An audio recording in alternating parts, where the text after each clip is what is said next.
Bien, vamos a abrir nuestra Biblia en el Evangelio de Juan y yo inicié la semana anterior una serie titulada La grandeza de Cristo y toda esta serie está basada en el Evangelio de Juan. Yo quiero animarles que al igual que la serie anterior de la iglesia, los 7 pilares de la iglesia amplia y profunda, que estuvo basada en el libro de los Hechos, y ahora esta serie que está basada en el libro de Juan, usted lea el Evangelio de Juan. Tan solamente son 21 capítulos. Si usted lee uno diario, hasta le sobra el mes. Lea las Escrituras, medite en ellas, profundice en cada una de ellas. Vamos allí en el Evangelio de Juan, capítulo 1, dice: en el principio era el Verbo, y el Verbo era con Dios, y el Verbo era Dios.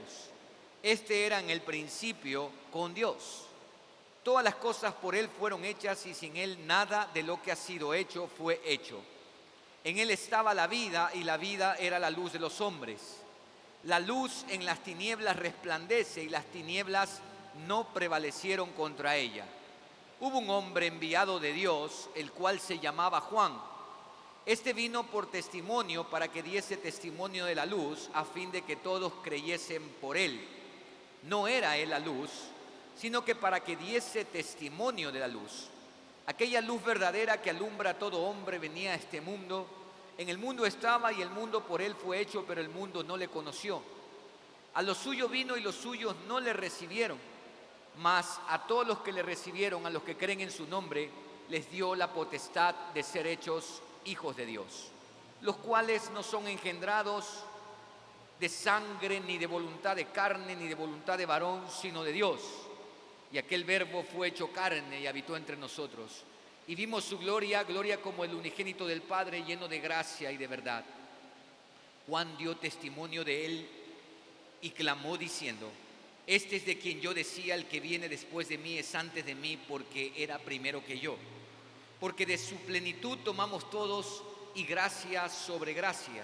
Pues la ley por medio de Moisés fue dada, pero la gracia y la verdad vinieron por medio de Jesucristo. A Dios nadie le vio jamás. El unigénito Hijo que está en el seno del Padre, Él le ha dado a conocer. Padre, en esta mañana venimos delante de ti.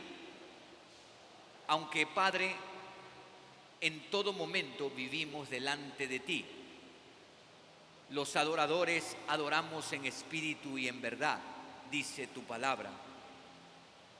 Pero en esta mañana especial, en donde tu pueblo es convocado por ti mismo, la asamblea de los santos convocada por ti mismo para ser dirigida, ministrada por tu preciosa palabra, oramos en esta mañana que tú nos des una mente dispuesta, un corazón entendido, una voluntad movida también para vivir conforme a tu palabra.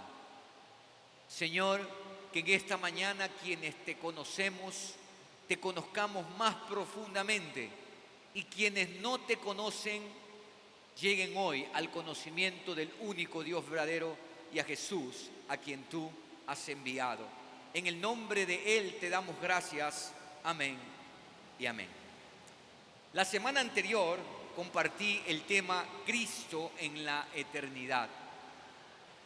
Y el apóstol Juan, allí en el verso 1, menciona que en el principio era el Verbo, y que el Verbo era con Dios, y el Verbo era Dios. Este era en el principio con Dios. Y vimos que Cristo no nació en Belén de Judea en el año 4 de la era común. Cristo es eterno, Cristo es el Dios eterno.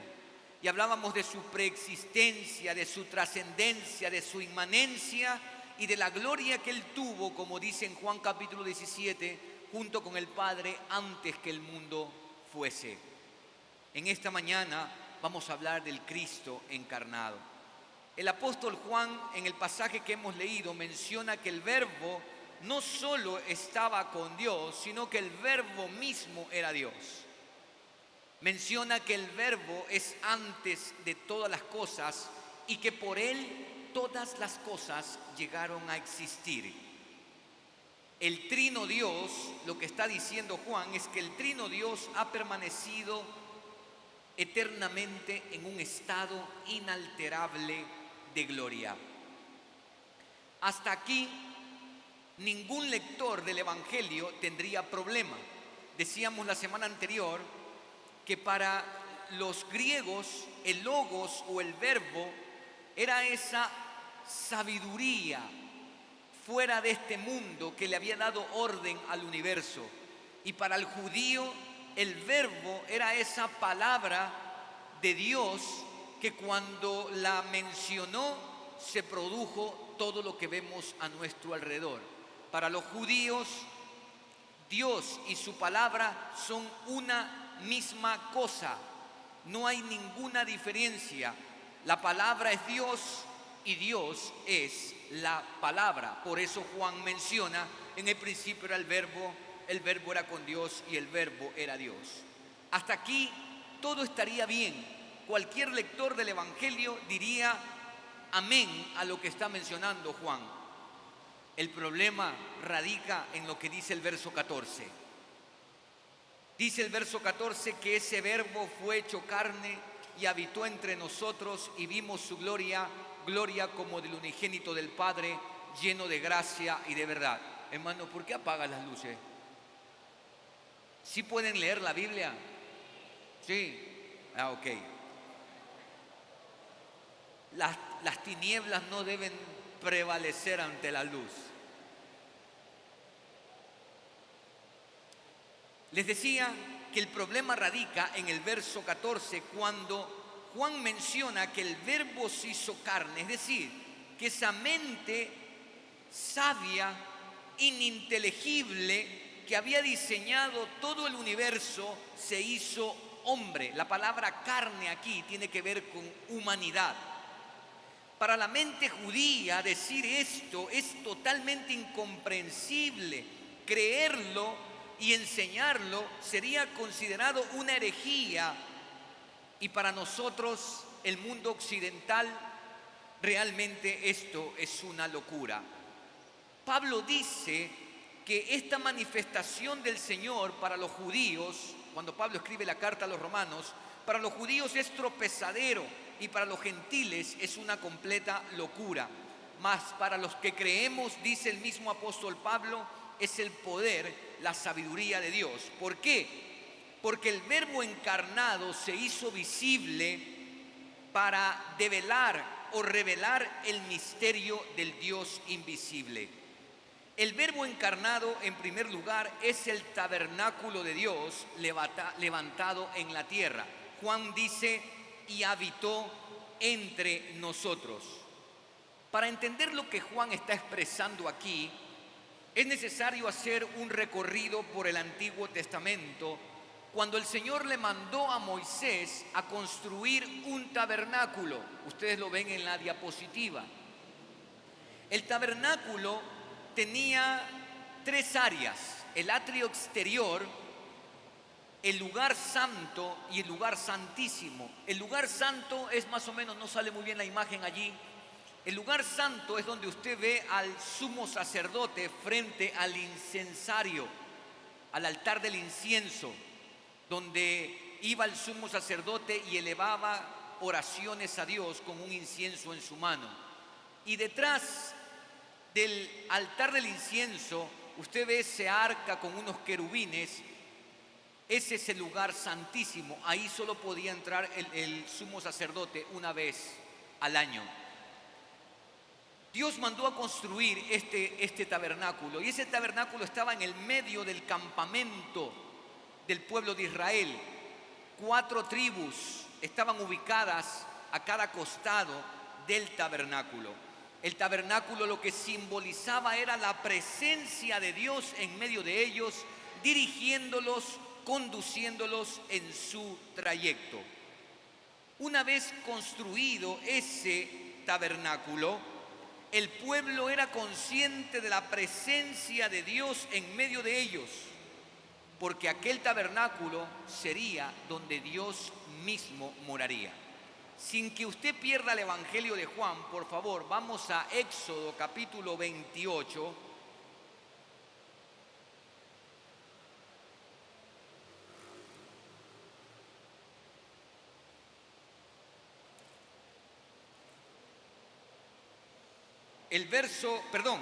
Éxodo 40, no 28, Éxodo capítulo 40, el verso 34 dice: entonces una nube cubrió el tabernáculo de reunión y la gloria de Yahvé llenó el tabernáculo. Moisés termina de construir lo que Dios le ha mandado hacer y dice que la gloria de Yahvé llenó el tabernáculo en una nube. La nube, así como la columna de fuego, es una manifestación de Dios en el Antiguo Testamento. Jesucristo sube en una nube cuando asciende, y cuando descienda en su segunda venida vendrá también en una nube. Es una manifestación, la nube es una manifestación de la presencia de Dios. Y dice el verso 35 que Moisés no podía entrar en el tabernáculo de reunión porque la nube estaba sobre él y la gloria de Yahvé lo llenaba. Es decir, que en el tabernáculo, como usted puede ver, estaba la presencia misma de Dios. Juan menciona, volvamos a Juan, en el verso 14, que ese verbo que es Dios, ese verbo se hizo carne. Hay una versión que seguramente algunos de ustedes la tienen, la versión textual de la Biblia, traduce el verso 14 tal como usted lo ve en la diapositiva. Y el Logos se hizo carne y tabernaculizó entre nosotros. Es decir, que lo que está diciendo el apóstol Juan es que Dios ya no habita en ese tabernáculo, no habita en un templo, el templo que estaba en Jerusalén. Dios ahora habita en Jesucristo. Ese es el tabernáculo de Dios en medio de los hombres, tal como dice la carta a los Hebreos. Que el Verbo se haya hecho carne, el Cristo eterno se haya encarnado. Él es el tabernáculo de Dios en medio de nosotros. Por eso entonces tiene sentido lo que el ángel le dijo a María cuando le reveló: y llamarás su nombre Emanuel, que traducido es Dios con nosotros, o Dios entre nosotros. El tabernáculo de Dios, amados, ya no es un lugar, es una persona. Pablo en la carta a los Colosenses les dice: Él es la imagen del Dios invisible, el primogénito de toda creación, porque al Padre le agradó que en Él habitase toda la plenitud de la deidad. Jesucristo es el tabernáculo de Dios en medio de los hombres. Existe una gran diferencia entre el tabernáculo hecho por Moisés y el tabernáculo hecho por Dios. Y la diferencia radica en que en el primero era una sombra del segundo. El primero simplemente era un tipo, el segundo es la realidad. Vamos por favor a ver unos textos. Hebreos capítulo 8.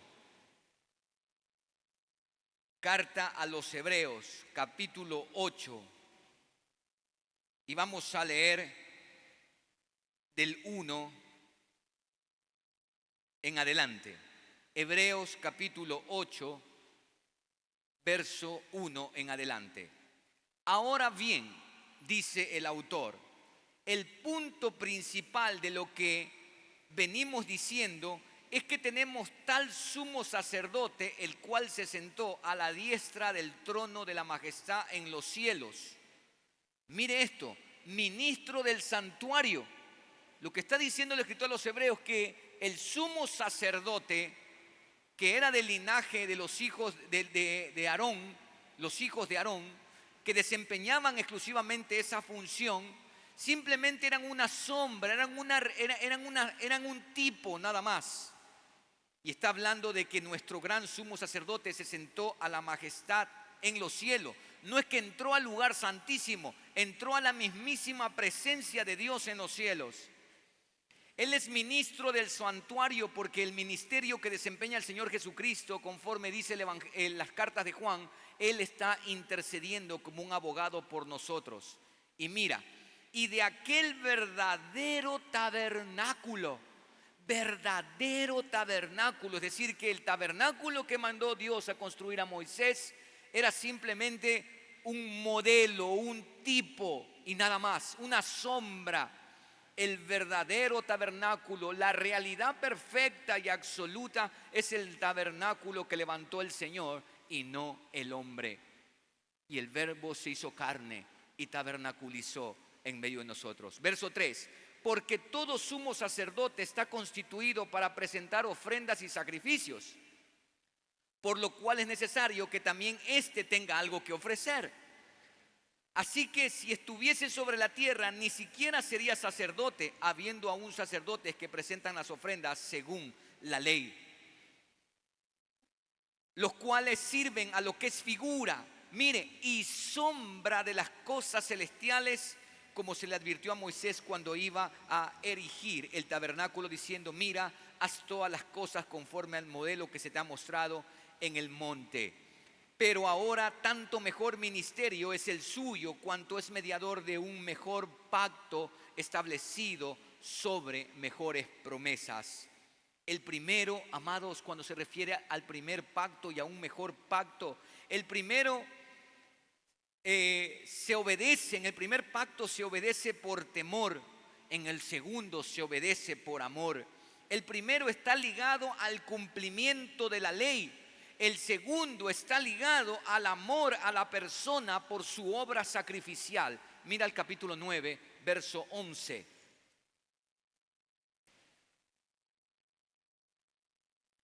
Pero estando ya presente Cristo, sumo sacerdote de los bienes venideros, por el más amplio y más perfecto tabernáculo, no hecho de manos, es decir, no de esta creación, y no por sangre de machos cabríos ni de becerros, sino por su propia sangre, entró una vez para siempre en el lugar santísimo, habiendo obtenido eterna redención.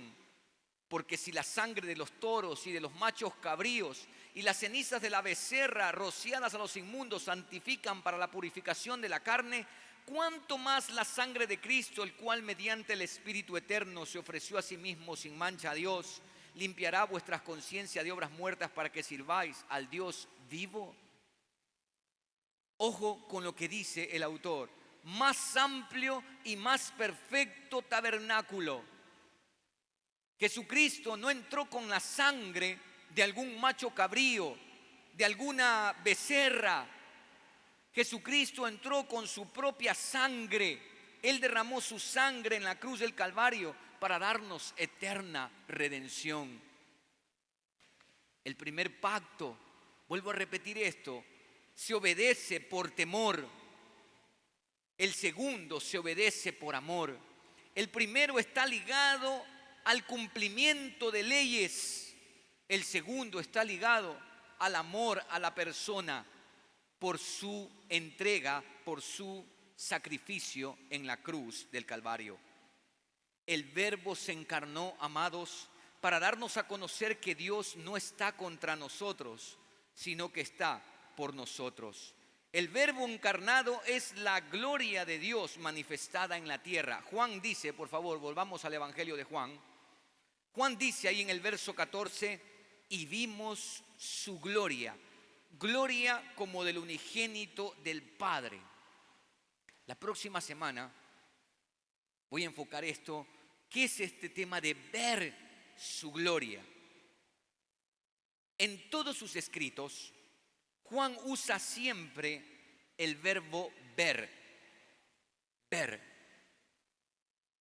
Cuando Pedro y Juan son confrontados por el concilio y les prohíben hablar en el nombre de Jesús, Pedro responde: nosotros no podemos dejar de hablar lo que hemos visto, lo que hemos oído. No podemos negar la realidad, en otras palabras. Y Juan, tanto en el Evangelio como en sus cartas, él menciona siempre el verbo ver. ¿Qué quiere decir eso? Que Juan no está dándonos una noticia que otros le contaron. Él está hablando de su propia experiencia, de algo que él vivió. Juan no es un testigo secundario. Juan es un testigo clave, porque no solamente que ha visto, sino que ha participado en todos los acontecimientos. ¿A qué se refiere Juan cuando menciona vimos su gloria? 3 usos hace Juan sobre esto. En primer lugar, se refiere a la vida, muerte y resurrección de Jesús. Juan estuvo presente en cada acontecimiento. Fue el único de los apóstoles que estuvo en la cruz, juntamente con María. El resto, todos se fueron dispersados.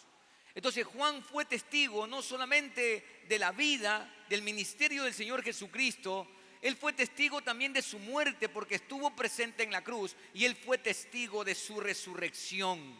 Él llegó antes que Pedro a la tumba y se dio cuenta que el cuerpo de Jesús no estaba en la tumba. Él fue testigo de estas cosas. Él estuvo presente en cada acontecimiento alrededor de la vida de Jesús. A él se lo considera como el discípulo amado. Juan tuvo mucha cercanía con Jesús. Fue de tal manera cautivado por Jesús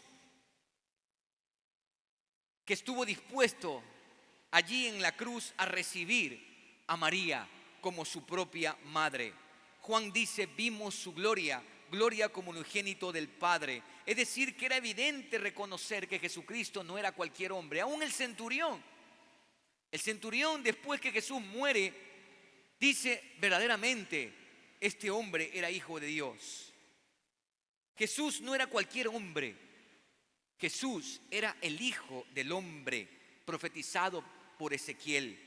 Jesús no era un hijo de Dios. Jesús es el Hijo de Dios, el unigénito Hijo de Dios.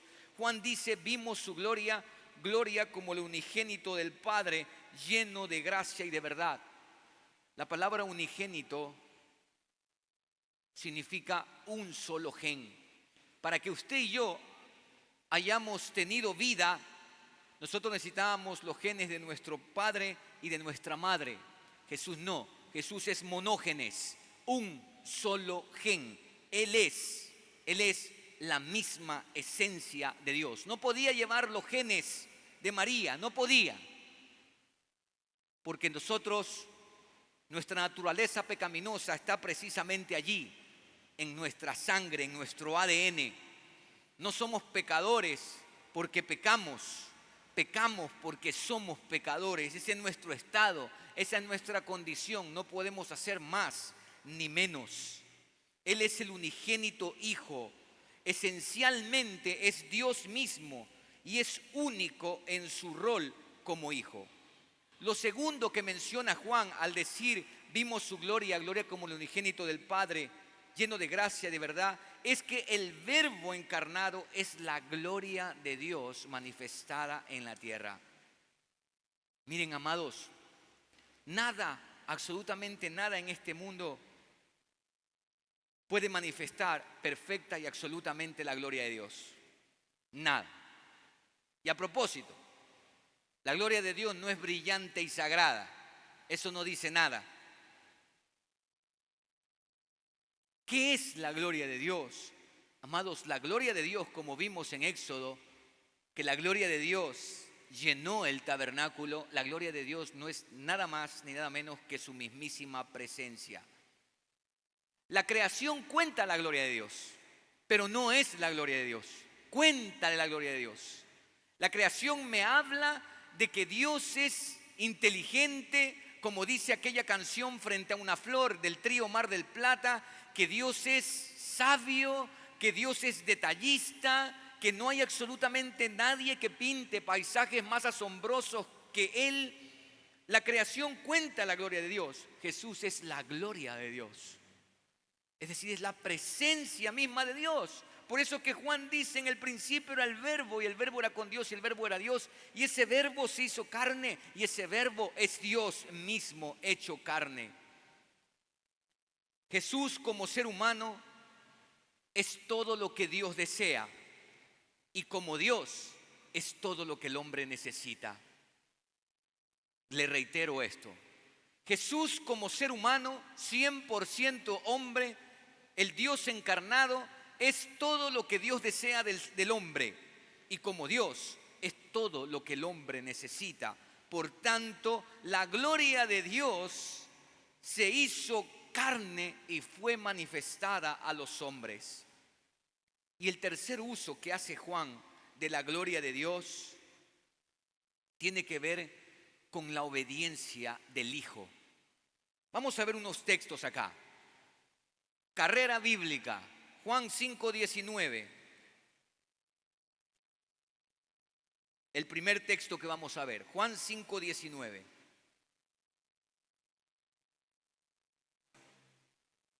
Respondió entonces Jesús y le dijo: de cierto os digo, no puede el Hijo hacer nada por sí mismo, sino lo que ve hacer ¿a quién? Al Padre. Porque todo lo que el Padre hace, también lo hace el Hijo igualmente. Qué imagen más maravillosa de comunión, de dependencia, de obediencia. Mira capítulo 6, el verso 37. Todo lo que el Padre me da, vendrá a mí, y al que a mí viene, no le echo fuera. Todo lo que el Padre me da. Ojo con la obediencia de Cristo. Por eso le dije que Jesús como hombre es todo lo que Dios desea. Dios desea hijos que le obedezcan, hijos que dependan, hijos que le glorifiquen a Él, como lo hizo el unigénito Hijo de Dios. Verso 10. Capítulo 10, verso 17.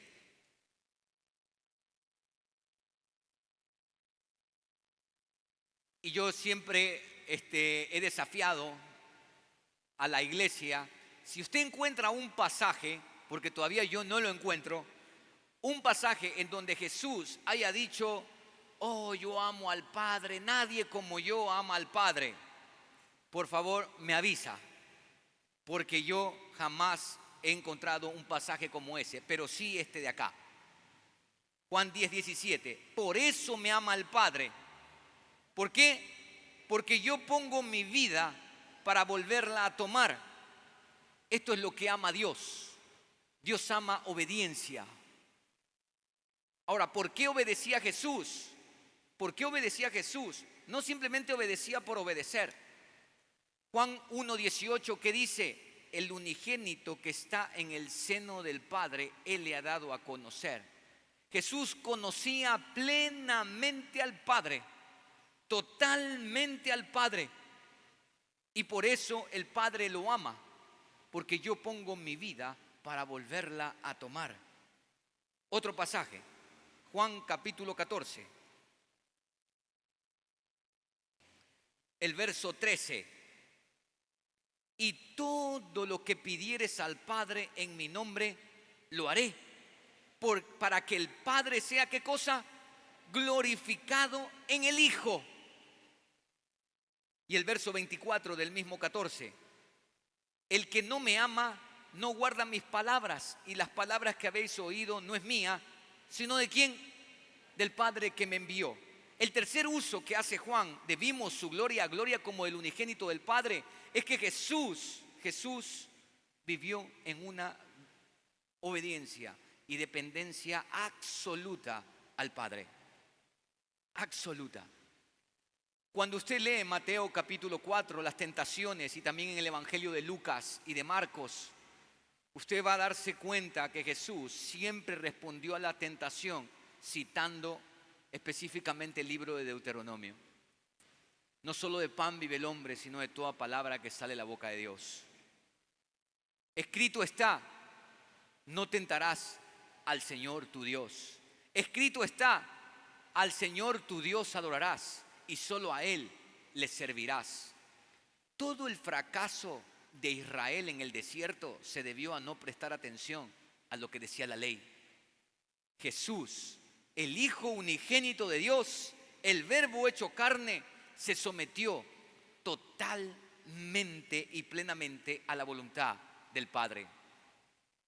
No sé cuántos de ustedes han visto las Crónicas de Narnia o lo han leído, especialmente el libro El león, la bruja y el ropero. Pero allí hay una escena maravillosa que C.S. Lewis enmarca específicamente en ese libro. Cuando la bruja va a pedir a Edmund porque ha traicionado a los hijos de Adán y tiene una conversación con Aslan, el león, y Aslan le dice a la bruja, le promete a la bruja poner su vida por la de Edmund, y de tal manera que Edmund quedaría libre.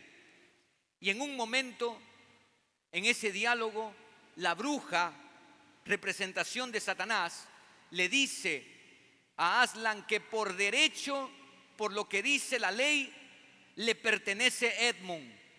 E inmediatamente Aslan le dice: no me cites la ley. Yo estaba allí cuando fue escrita. El Cristo eterno estaba allí con su Padre, como vimos la semana anterior, mientras todo era formado. El Cristo eterno y encarnado ahora se somete a todo lo que su Padre ha revelado. La gloria que buscó Jesús fue la gloria de su Padre manifestada en la plena y perfecta y absoluta obediencia a la voluntad. El Verbo se encarnó, amados, para darnos a conocer que la gloria de Dios no es un concepto que aprender, sino una persona a quien seguir. El Verbo encarnado se hizo visible para develar el misterio del Dios invisible. Y en tercer lugar, el Verbo encarnado es el mensaje de Dios proclamado en la tierra. Volvamos a Juan capítulo 1. Juan dice: el unigénito Hijo lleno de gracia y de verdad. Juan señala que el Verbo está lleno de gracia y de verdad. La gracia es uno de los temas que permanece presente en todas las Escrituras. Tristemente, algunos piensan que la gracia es un tema que aborda exclusivamente el Nuevo Testamento. Incluso algunos dicen que en el Antiguo Testamento es la ley y en el Nuevo Testamento es la gracia. Eso es un error. La gracia no es un tema de tiempo. La gracia es parte de los atributos de Dios. Él es el Dios de toda gracia, dice el salmista. Esencialmente, Dios siempre ha buscado al ser humano. Él entiende perfectamente que nosotros existimos es por Él. Eso es gracia. Hoy estamos vivos por Él. Hoy respiramos por Él, queridos. Él es quien hace salir el sol sobre buenos y malos, sobre justos y injustos, hace llover. Es el mismo que hace descender la lluvia sobre todos. Todas esas manifestaciones son obras de su gracia. Pero Jesús no solamente es la gracia hecha hombre, sino que en Él sobreabunda gracia para prodigar a los hombres. Donde abundó el pecado, cuando habla Pablo, donde abundó el pecado, sobreabundó la gracia. Es porque Jesucristo vino a este mundo lleno de pecado, lleno de maldad, lleno de miseria, e hizo sobreabundar su gracia. Jesús hizo muchos milagros, pero para Juan todos esos milagros no eran otra cosa más que señales de su identidad como Dios.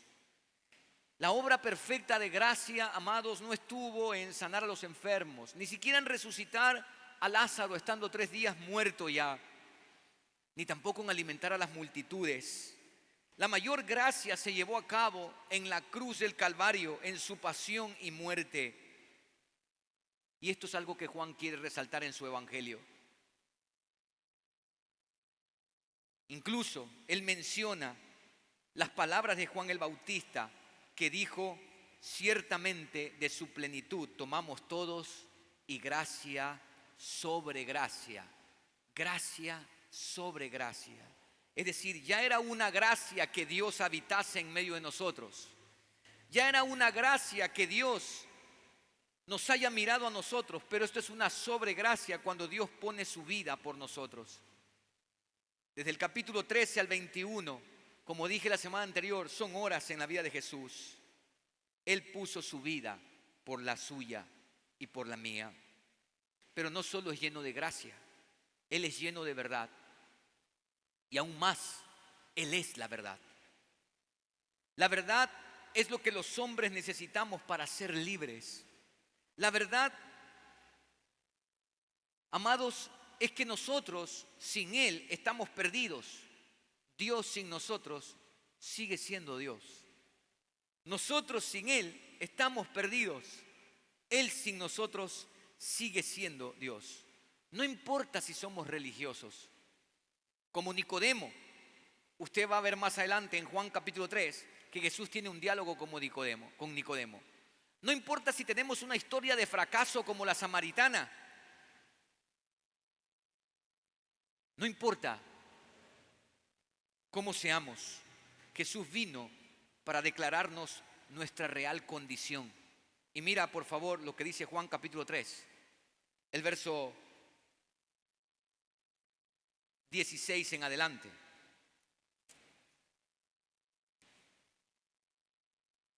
Un texto muy conocido, porque de tal manera amó Dios al mundo que ha dado a su Hijo unigénito, para que todo aquel que en Él cree no se pierda, mas tenga vida eterna.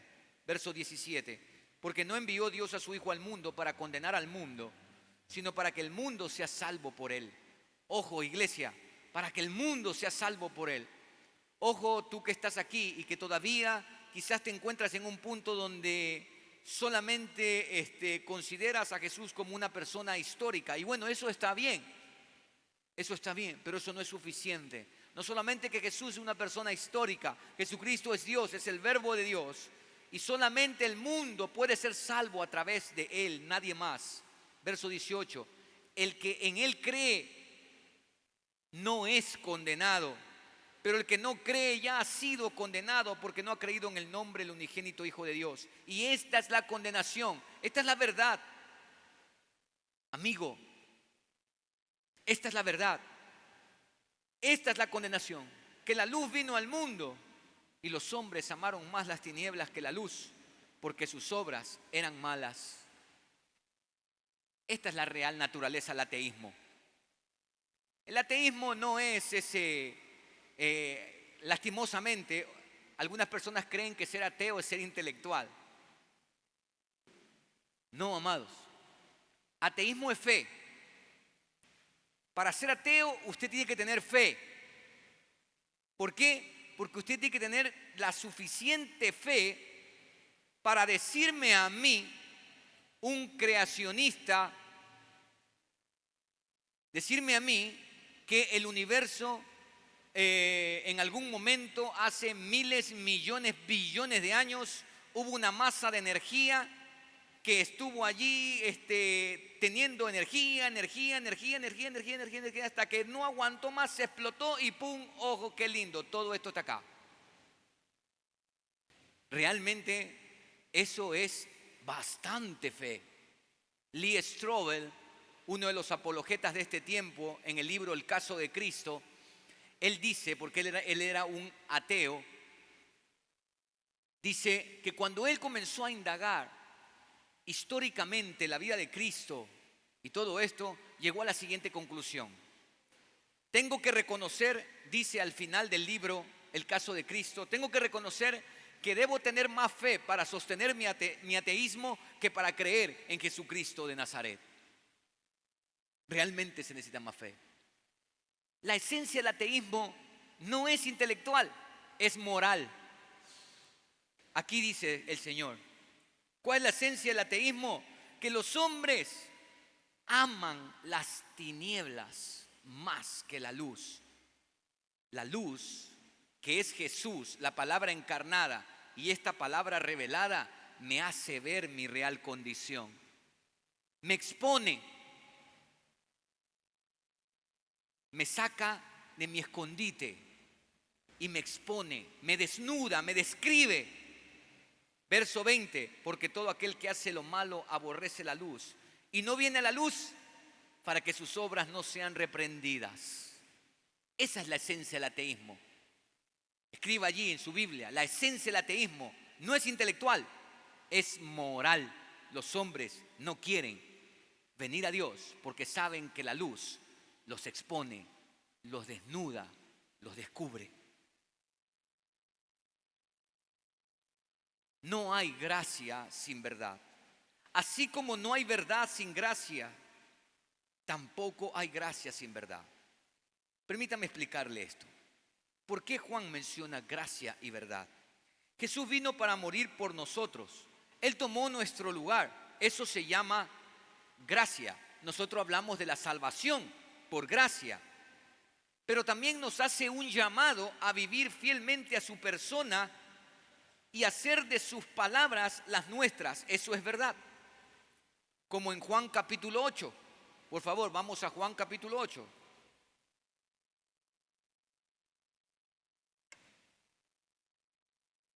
Mira lo que dice el verso 2. Y por la mañana volvió al templo y todo el pueblo vino a él y sentado él les enseñaba. Entonces los escribas y los fariseos le trajeron una mujer sorprendida en adulterio. Y poniéndola en medio le dijeron: Maestro, esta mujer ha sido sorprendida en el acto mismo de adulterio. Y en la ley nos mandó Moisés a apedrear a tales mujeres. ¿Tú pues qué dices?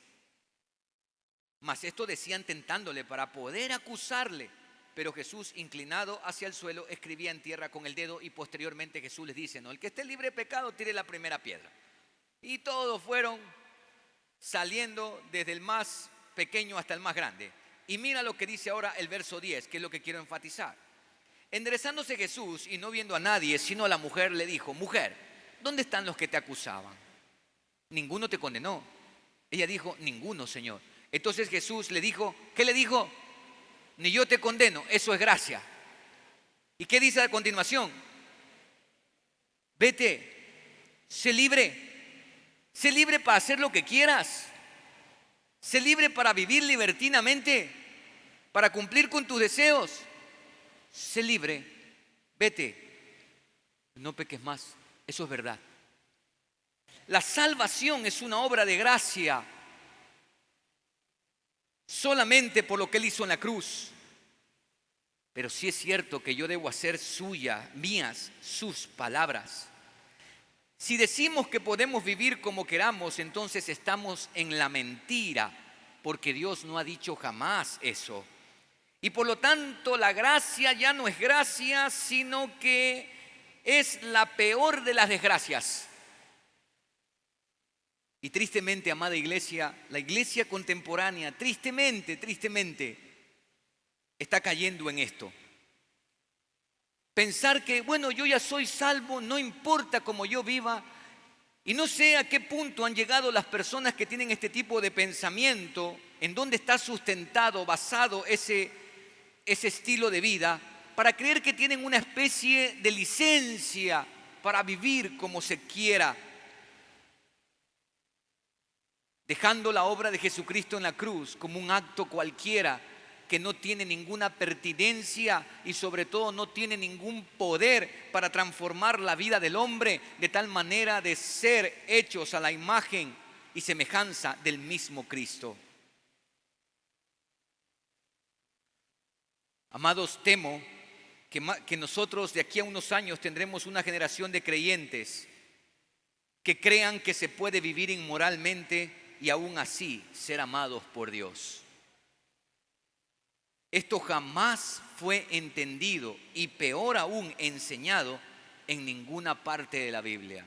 En ninguna parte de las cartas apostólicas nosotros vemos a un Pedro, a un Pablo, a un Juan escribir algo que nos pueda llevar a tal pensamiento. Creo yo firmemente, querida iglesia, que nosotros debemos volver a las Escrituras, no a las fábulas, no a los mensajes cortitos de motivacionales, de creer que somos los guerreros, las guerreras, las princesas, las Barbies de Dios. Tenemos que volver a la palabra y lo que significa gracia y verdad. Jesús no es impotente para no transformar una vida. Él nos va transformando de gloria en gloria. El Verbo se encarnó para darnos a conocer que la salvación es por gracia y se mantiene en la verdad. Ahí mismo donde tienes abierta tu Biblia, en Juan capítulo 8, mira el verso 31, el verso 32. Y conoceréis la verdad, y la verdad os hará libres. ¿A qué verdad se refiere Jesús? Mira el verso 31. Dijo entonces Jesús a los judíos que habían creído en él: si vosotros permaneciereis en mi palabra, seréis verdaderamente mis discípulos y conoceréis la verdad, y la verdad os hará libres. En Juan 17 Jesús dice: santifícalos en tu verdad, tu palabra es verdad. Entonces Jesús está diciendo acá que si la palabra de él permanece en nosotros, seremos verdaderamente libres. Pero parece ser que Jesús se contradice, porque ahora mira lo que dice el verso 36. Así que si el Hijo os libertare, seréis verdaderamente libres. Ahora, póngase de acuerdo, Señor Jesús. A la final, ¿quién libera? ¿Usted o la palabra? ¿Quién libera? ¿Usted o la palabra? Amados, la palabra encarnada, el Logos, el Verbo, nos libera del poder del pecado, y la palabra revelada nos mantiene santos para Él. Santos para Él. Entonces, tanto la palabra encarnada que nos hace libre, quitándonos el poder que el pecado ejerce sobre el ser humano, por lo cual se revela y ofende a Dios, y somos libres de ese poder. La palabra revelada me mantiene libre, me mantiene santo, me va transformando, porque la palabra es una especie de una espada, dice ella mismo, es un martillo que quebranta, es una espada que atraviesa, es el bisturí del cirujano, con el cual hace incisiones profundas para sacar lo que esté mal en nuestra vida. Eso lo hace la palabra. Necesitamos la palabra revelada. La salvación es por gracia y se mantiene en la verdad. Santifícalos en tu verdad, tu palabra es verdad. Orígenes, en el siglo segundo aproximadamente, siglo tercero, perdón, contó una fábula sobre una aldea que tenía una enorme estatua. Era tan inmensa la estatua que nadie podía divisar a quién representaba la estatua, porque era demasiado gigantesca. Finalmente, cuenta en la fábula Orígenes que vino un mago, es una fábula, por favor, que vino un mago y empequeñeció la estatua de tal manera que la gente pudo ver a quién representaba. Orígenes, uno de los padres de la iglesia, usó esta fábula para decir que así hizo Dios. Dios es tan grande, inmenso, trascendente, inmanente. Nosotros no podemos, somos seres limitados en todo el sentido de la palabra, intelectualmente, físicamente, somos limitados. No podemos ver a Dios, no podemos saber cómo es Dios, no sabemos absolutamente nada acerca de Él. ¿Qué hizo Dios mismo? Dios se empequeñeció en Jesús, se hizo como uno de nosotros para darnos a conocer al Dios invisible, trascendente, inmanente, glorioso, majestuoso, eterno. Eso es lo que hizo Dios en la persona del Hijo. Pablo menciona que Cristo es el ícono o la imagen visible del Dios invisible. En Cristo tenemos a Dios en una manera comprensible. En Cristo tenemos al mismo Dios personal que visitó este planeta. Alguien muy acertadamente dijo que el hecho más grande de la humanidad no es que el hombre haya tocado la tierra, sino que haya pisado la luna, sino que Dios haya pisado la tierra. Para terminar, amados, el Verbo se encarnó para darnos a conocer que Dios no está contra nosotros, sino por nosotros. El Verbo se encarnó para darnos a conocer que la gloria de Dios no es un concepto que aprender, sino una persona a quien seguir, Cristo Jesús. La pregunta entonces ahora es para ti: ¿has rendido tu vida a Jesús? El Hijo de Dios, el unigénito Hijo de Dios, el Dios que se encarnó y tomó tu lugar en la cruz para darte perdón, para reconciliarnos con Dios, para que exista la posibilidad de volver a Él, para ser transformados de tal manera que ahora sí, nuevamente en esperanza, podamos reflejar nuestra real esencia, que fuimos creados a la imagen y semejanza de Dios. Por eso Jesús es el postrer Adán. El primer Adán fracasó y nos trajo toda esta desgracia a la humanidad. Pero el postrer Adán, Cristo, por su victoria, por su obediencia, el Cordero de Dios murió en la cruz y se convierte en nuestro eterno Redentor, sacrificio sustitutivo por usted y por mí. ¿Has entregado tu vida a Él, reconociéndolo como Señor, Dios y Salvador? Si no lo has hecho y hoy deseas tomar la decisión más importante que puedas tomar en tu vida, hoy es ese día, hoy es esa oportunidad.